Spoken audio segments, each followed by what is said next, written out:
TV 20 Kannada ವಾಹಿನಿಗೆ ಸ್ವಾಗತ. ಮಾನ್ವಿ ಪಟ್ಟಣದಲ್ಲಿ ಕೆಎಸ್ಎಲ್ ಸಾಮಾಜಿಕ ಸೇವಾ ಸಮಿತಿ ಮಾನ್ವಿ ಸಿರುವಾರ ವತಿಯಿಂದ ಸರ್ವಧರ್ಮ ಸಾಮೂಹಿಕ ಮದುವೆ ಕಾರ್ಯಕ್ರಮ. ವಿಜೇಂದ್ರ ಅವರಿಗೆ ಜೆಸಿಬಿ ಮೂಲಕ ಹೂವಿನ ಸುರಿಮಳೆ ಸುರಿಸಿದ ಅಭಿಮಾನಿಗಳು.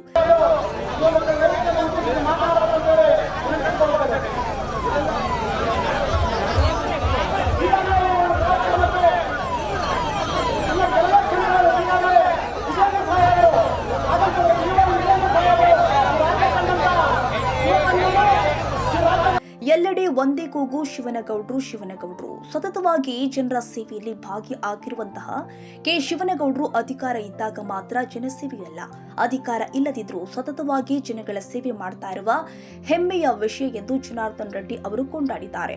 ಸರ್ವ ಧರ್ಮದ ಪೂಜ್ಯರು ಗಣ್ಯರು ನವ ಜೋಡಿಗಳಿಗೆ ಶುಭ ಹಾರೈಸಿದ್ರು. ವಿಜೇಂದ್ರ ಈಗ ರಾಜ್ಯಾಧ್ಯಕ್ಷರಾಗಿದ್ದಾರೆ, ಮುಂದೆ ಮುಖ್ಯಮಂತ್ರಿ ಆಗಬೇಕು. ವಿಜೇಂದ್ರ ಅವರು ಬಿಜೆಪಿ ಪಕ್ಷದ ರಾಜ್ಯಾಧ್ಯಕ್ಷರಾಗಿದ್ದಾರೆ.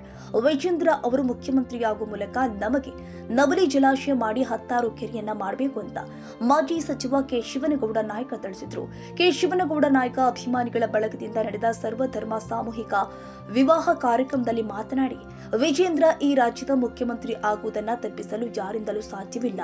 ಮುಂದೊಂದು ದಿನ ವಿಜೇಂದ್ರ ಮುಖ್ಯಮಂತ್ರಿ ಆಗಬೇಕು ಎಂದು ಕೊಂಡಾಡಿದ್ದಾರೆ. ರಾಯಚೂರು ಜಿಲ್ಲೆಯಲ್ಲಿ ಏಮ್ಸ್ ಹೋರಾಟ ನಿರಂತರವಾಗಿ ಮಾಡ್ತಾ ಇದ್ದಾರೆ. ವಿಜೇಂದ್ರ ಅವರು ಮೋದಿ, ನಡ್ಡಾ, ಅಮಿತ್ ಶಾ ಮನವೊಲಿಸಿ ಏಮ್ಸ್ ತರಬಹುದು, ಅದು ವಿಜೇಂದ್ರ ಅವರಿಂದ ಮಾತ್ರ ಸಾಧ್ಯವಿದೆ ಎಂದಿದ್ದಾರೆ.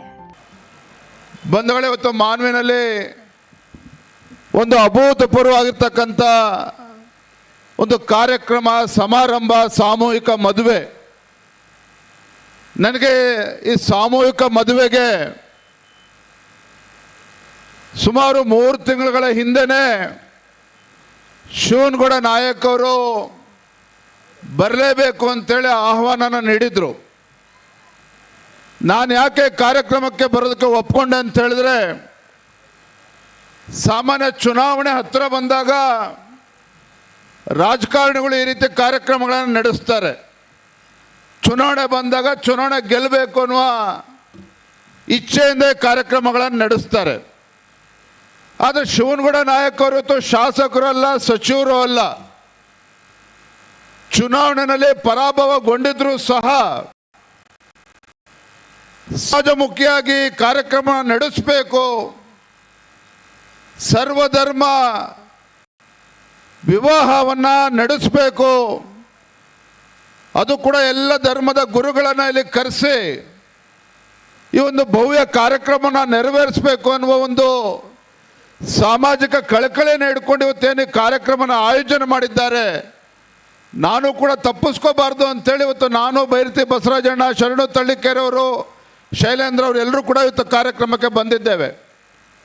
ಮೊಟ್ಟ ಮೊದಲದಾಗಿ ಇವತ್ತು ವೇದಿಕೆ ಮುಂಭಾಗದಲ್ಲಿ ನೂತನ ವಧುವರರು ಏನು ಶುಭ ಗಳಿಗೆಯಲ್ಲಿ ಇವತ್ತು ನೂತನ ದಾಂಪತ್ಯಕ್ಕೆ ಏನು ಪಾದಾರ್ಪಣೆ ಮಾಡಿದ್ದೀರಿ, ತಮ್ಮೆಲ್ಲರೂ ಕೂಡ ಶುಭವಾಗಲಿ. ಜೀವನದುದ್ದಕ್ಕೂ ಸಹ ತಾವು ಒಳ್ಳೆ ಜೀವನವನ್ನು ನಡೆಸೋದ್ರ ಮುಖೇನ ಆದರ್ಶ ದಂಪತಿಗಳಾಗಿ ಬಾಳಿ ಬದುಕ್ರಿ ಅಂಥೇಳಿ ಇವತ್ತೆಲ್ಲ ಸ್ವಾಮೀಜಿಗಳ ಸಮ್ಮುಖದಲ್ಲಿ ನಾನು ಶುಭವನ್ನು ಹಾರೈಸ್ತಾ ಇದ್ದೇನೆ.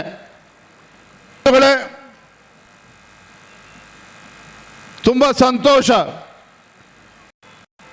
ಇವತ್ತು ಕಾರ್ಯಕ್ರಮ ವಿಶೇಷವಾಗಿ ರಾಯಚೂರು ಜಿಲ್ಲೆಯಲ್ಲಿ ಮಾನ್ವಿನಲ್ಲಿ ನಡೀತಾ ಇದೆ. ನಾವು ಬಂದಾಗ ಆಶ್ಚರ್ಯ ಆಯಿತು.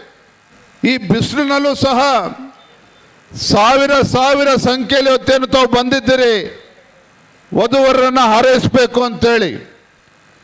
ಜೊತೆಗೆ ನಮ್ಮ ವಿಜಯೇಂದ್ರ ಅವರು ಬರ್ತಾ ಇದ್ದಾರೆ ಅಂಥೇಳಿ ಸಾಲುಗಟ್ಟಿ ಯುವಕರು, ಹಿರಿಯರು, ತಾಯಂದರು ನನಗೆ ಸ್ವಾಗತವನ್ನು ಕೋರಿದ್ರು.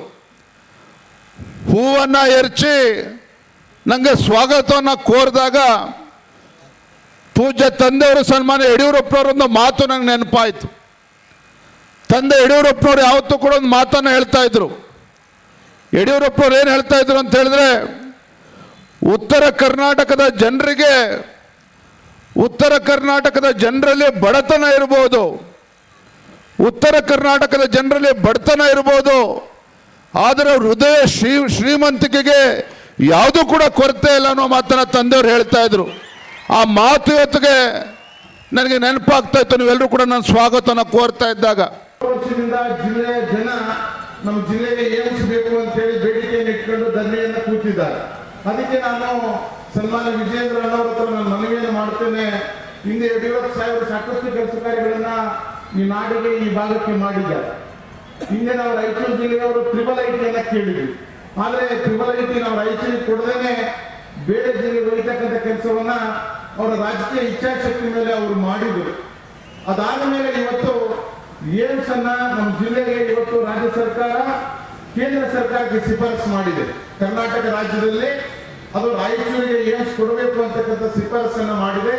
ನಾವೆಷ್ಟೇ ಪ್ರಯತ್ನ ಮಾಡಿದ್ರು ಕೂಡ ಏಮ್ಸ್ ಇಲ್ಲಿವರೆಗೂ ಕೂಡ ನಮ್ಗೆ ದೊರಕಿಲ್ಲ. ಹೀಗಾಗಿ ಈ ಮಣ್ಣಿನ ಮಗನಾಗಿ ಸನ್ಮಾನ್ಯ ವಿಜಯೇಂದ್ರ ಅವರು, ಈ ನಾಡಿನ ಮಗನಾಗಿ ಈ ಭಾಗದ ಹಿತವನ್ನ ಕಾಪಾಡಬೇಕು. ತಾವೇನೆಲ್ಲ ಪ್ರಯತ್ನಗಳನ್ನ ಮಾಡಿ, ನನಗನ್ನಿಸ್ತದೆ ವಿಜಯಣ್ಣ ಅವರು ಹೋಗಿ ನರೇಂದ್ರ ಮೋದಿ ಅವರನ್ನ, ಅಮಿತ್ ಶಾ ಅವರನ್ನ, ನಡ್ಡಾ ಅವರನ್ನ ಮನವೊಲಿಸಿ ನಮ್ಮ ರಾಯಚೂರು ಜಿಲ್ಲೆಗೆ ಏಮ್ಸ್ ಅನ್ನ ತಂದು ಕೊಡಬೇಕು ಅಂತೇಳಿ ಈ ನಾಡಿನ ಜನರ ಪರವಾಗಿ ನಾನು ಅಣ್ಣವರ ವಿನಂತಿಯನ್ನು ಮಾಡ್ತೇನೆ. ಬಹಳಷ್ಟು ತರ್ತಕ್ಕಂಥ ಸಂದರ್ಭದಲ್ಲಿ ತೊಂದರೆ ಬರ್ಬೋದು. ಅದನ್ನ ಯಾವ ರೀತಿ ನೀವು ಫೇಸ್ ಮಾಡ್ತೀರಿ ಬೇರೆ ಬೇರೆಯವರಿಗೆ ಸಹಜ.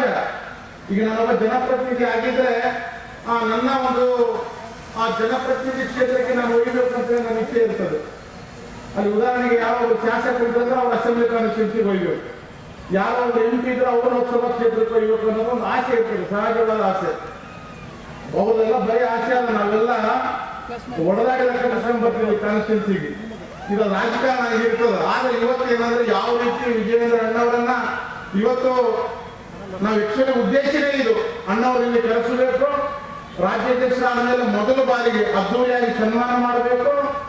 ಈ ರಾಯಚೂರು ನಾಡಿನ ಒಬ್ಬ ಮಗ ಅಂತೇಳಿ ನಾಡಿನಿಂದ ಅವರನ್ನ ಸನ್ಮಾನ ಮಾಡಬೇಕು. ಮಾಡಿ ಏಮ್ಸ್ ಅಂತಕ್ಕಂಥ ಸಂಸ್ಥೆಯನ್ನ ಈ ನಾಡಿಗೆ ತಂದು ಕೊಡ್ತಕ್ಕಂಥ ಜವಾಬ್ದಾರಿಯನ್ನ ಕೊಡಬೇಕು ಅಂತೇಳಿ ಇವತ್ತು ಕಾರ್ಯಕ್ರಮವನ್ನ ನಾವು ಆಯೋಜನೆ ಮಾಡಿದ್ದೇವೆ. ಕನ್ನಡಿಗರ ಮೆಚ್ಚಿನ ನಿಮ್ಮ TV20 ಕನ್ನಡ ವಾಹಿನಿ ಇದೀಗ ಟಿವಿಯಲ್ಲಿ ಲಭ್ಯ.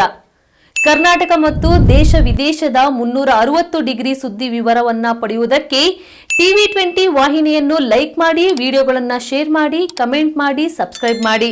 HCN ಕೇಬಲ್ 842 ನಂಬರ್ನಲ್ಲಿ ಹುಕ್ಕೇರಿ ತಾಲೂಕು ಹಾಗೂ ಸಂಕೇಶ್ವರದ ಸುತ್ತಮುತ್ತಲಿನ ಹಳ್ಳಿಗಳಲ್ಲಿ ಲಭ್ಯ. PCN ಕೇಬಲ್ 129 ನಂಬರ್ನಲ್ಲಿ ಹಾರುಗೆರೆ ಸುತ್ತಮುತ್ತಲಿನ ಹಳ್ಳಿಗಳಲ್ಲಿ ಲಭ್ಯ. ರಾಯಬಾಗ್ ಡಿಜಿಟಲ್ ಚಾನೆಲ್ ಕೇಬಲ್ 80ನೇ ನಂಬರ್ನಲ್ಲಿ ರಾಯಬಾಗ ತಾಲೂಕಿನ ಸುತ್ತಮುತ್ತಲಿನ ಹಳ್ಳಿಗಳಲ್ಲಿ ಲಭ್ಯ. UDCN ಕೇಬಲ್ ನೆಟ್ವರ್ಕ್ ಉಗಾರ ಸುತ್ತಮುತ್ತಲಿನ ಹಳ್ಳಿಗಳಲ್ಲಿ ನಿಮ್ಮ TV20 ಕನ್ನಡ ವಾಹಿನಿಯೂ ಲಭ್ಯ.